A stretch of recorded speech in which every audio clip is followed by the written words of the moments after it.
Now it's time to work on some exercises that will teach you how to see and compare values. We'll use your value scale as a reference for these exercises and start with something a little simpler in a black and white version of a painting, and then work into some more complex exercises in color. So here I've got a black and white version of the painting of Rembrandt's Mother by Rembrandt. So I'm just going to do a very loose, rough sketch. So when you're practicing this, it's really not important to have a detailed or accurate sketch for this. But if you want to practice, then by all means go ahead. So for this exercise, do your rough sketch, and then all we're going to do is label values throughout this drawing using your value scale as a reference. Start with some values that seem easy. So for instance, I see at the edge of her cloak here, there's an area that's very dark, so I'm going to label that as a 9. Now right next to it, I see that it's lighter than the 9, as most things are, and I would say that this area is more than 1 step lighter. So I wouldn't put it quite as an 8, but maybe closer to a 7. So I'm going to label 7 there. Now there are some areas here that are a bit lighter, so I might go for a 6 there, and then maybe an 8 up here. Keep labeling values until you feel like you're pretty well practiced, really. So look at some smaller areas. For instance, this little sliver at the edge of her veil is much lighter than the surrounding area. But if I look carefully at that small piece here, it's not a 1. It's probably not even a 2. It would maybe be a 3, maybe even a 4. And I'm actually going to go with 4 for that one, because it looks quite light since it's surrounded by dark. But if I compare this area to the really light part of her face, I see that this is actually noticeably darker. So let's go over to the lighter part of the face. Now here there's lots of 2s, there's some 1s, sort of in her head wrap here. So I'll put a 1 here, and then maybe a 2 along her forehead and the bridge of her nose, maybe a 2 in the cheek. The eyelids get darker. And again, I want to compare that to the values around it. How much darker is the eyelid? Is it as dark as the 6 in the background, or would it be lighter than that? If you're not sure, do the best you can to isolate the value.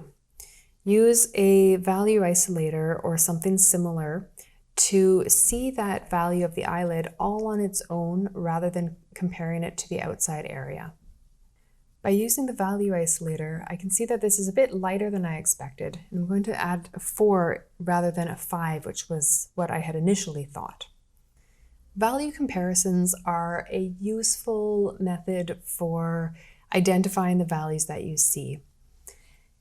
However, values must be accurate on their own as well as in conjunction with the values around them. And sometimes only looking at the value in terms of relationships can be kind of deceiving.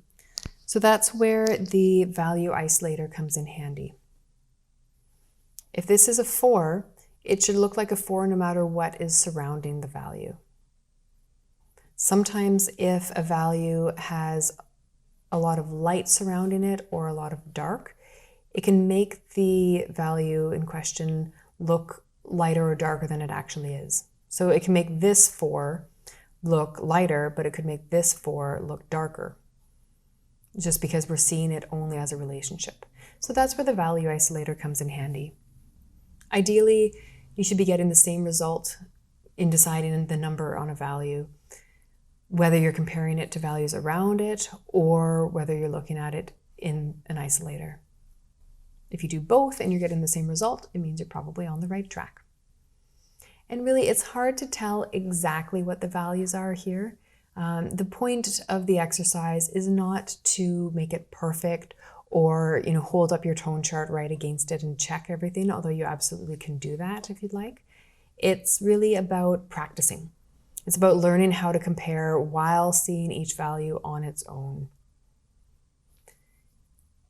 So keep labeling until you've got this pretty much covered in numbers. The more you do, the easier it will get because you'll have more and more information on the drawing, and that'll make it easier to compare, really. If you're having trouble with a value, try figuring out what it isn't first. So for example, let's look at some of the lighter parts of the shadow just around her eye here. So I'm drawing a little shape in that area. So let's say I'm taking a look at this value and I really just can't figure out what it is. It's kind of a tricky spot because it's a shadow, but it's also got some reflected light in it. And, I just don't know what that is. Looking at the value, I know it's not a 9 though, because it's not the darkest value. I know it's not a 1. I know it's not a 2 because I can compare to this and I see that it's darker. I know it's not an 8 because I can compare to this area and know that this is still lighter. Looking at a 7, it's probably lighter than a 7. If I'm thinking about a 3, well, it's probably darker than a 3. So we're sort of at 4, 5, and 6 now. And that's usually where the difficult ones lie because the extreme values are a little easier. So then if I look at a color isolator and try to match the value from the color isolator to the value of the tone chart,